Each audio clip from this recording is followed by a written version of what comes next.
तो जो भी दिसंबर 2025 में company secretary executive entrance test यानी CSEET देने की तैयारी कर रहे हैं, उनके लिए ये समझना बहुत ज़रूरी है। इस पूरी गाइड में हम हर वो बात कवर करेंगे जो जानना बेहद ज़रूरी है।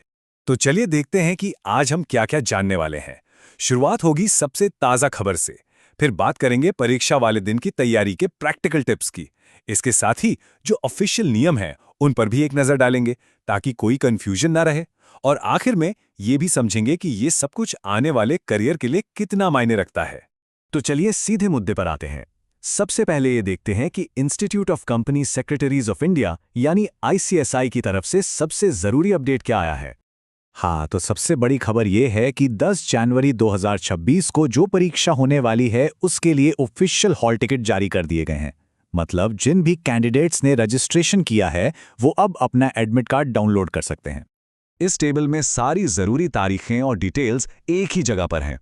जैसा कि यहाँ दिख रहा है, एडमिट कार्ड 31 दिसंबर को जारी हो गए थे और परीक्षा 10 जनवरी को है। और ये सब कुछ कंडक्ट कराने वाली बॉडी है ICSI यानी institute of company secretaries of India.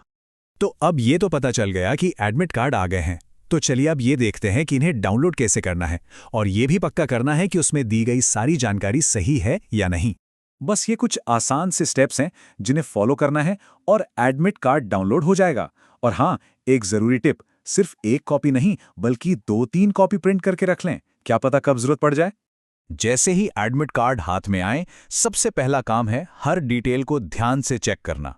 नाम, फोटो, परीक्षा केंद्र, एक चीज। और अगर कुछ भी गलत दिखे तो जरा भी देर किए बिना तुरंत ICSI सपोर्ट से कांटेक्ट करना जरूरी है। ठीक है, तो एडमिट कार्ड तो आ गया, अब तैयारी है उस बड़े दिन की। तो सवाल ये है कि परीक्षा वाले दिन क्या होने वाला है, क्या उम्मीद रखनी चाहिए। ये बात बहुत जरूरी है, इससे गांठ बांध लीजिए। एडमिट कार्ड का प्रिंटआउट और एक वैलिड फोटो ID, इन दोनों के बिना एग्जाम सेंटर में एंट्री नहीं मिलेगी, तो इन्हें भूलने की गलती बिल्कुल मत करिएगा। तो अब जरा एग्जाम के स्ट्रक्चर को समझते हैं। यहां साफ दिख रहा है कि कुल 4 पेपर्स हैं और सभी की वेटेज बराबर है। और इन सभी को पूरा करने के लिए मिलेंगे पूरे 2 घंटे यानी 120 मिनट। और ये देखिए, एक बहुत अच्छी खबर है, गलत जवाब के लिए कोई भी नेगेटिव मार्किंग नहीं है। इसका सीधा सा मतलब ये है कि हर सवाल को अटेम्प्ट करना चाहिए, भले ही जवाब को लेकर 100% श्योर न हो। अच्छा, पास होने का क्राइटेरिया क्या है? तो इन चारों सेक्शंस में से हर एक में कम से कम 40% मार्क्स लाना जरूरी है। और बात यहीं खत्म नहीं होती। परीक्षा पास करने के लिए सभी सेक्शंस को मिलाकर यानी ओवरऑल एग्रीगेट कम से कम 50% मार्क्स स्कोर करने होंगे।